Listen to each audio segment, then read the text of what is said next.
Ayon sa opisina ng Office of the Vice President ay kumpirmadong dadalo si VP Sara sa kanyang sariling impeachment sa ika-4 na araw nito para suportaan ang kanyang Chief of Staff na si Atty. Zulaika Lopez.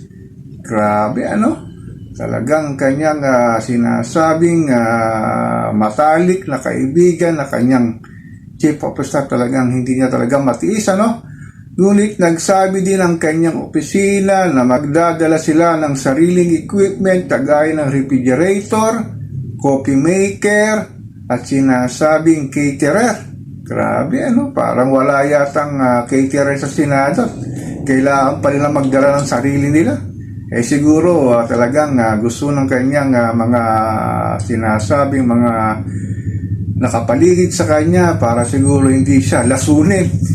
Grabe, Sa inaabangang impeachment na ito ay talagang makikita natin na nandun sa audience si Sara Duterte.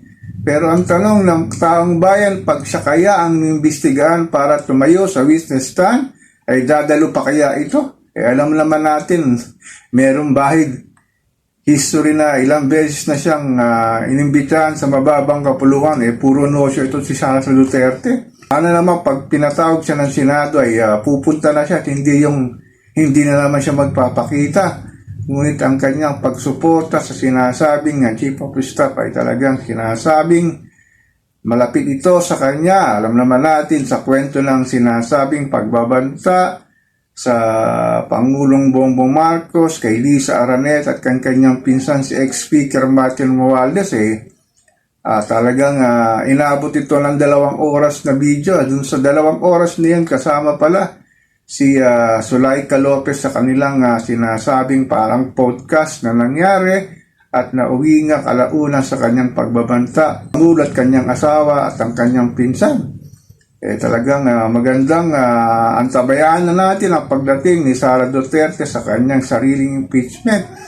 So ako po si Papa Ken, patuloy po akong magmimiron, magmamatsyag dito sa pang-araw-araw nating buhay at kaganapan dito sa ating mahal na inang bayan.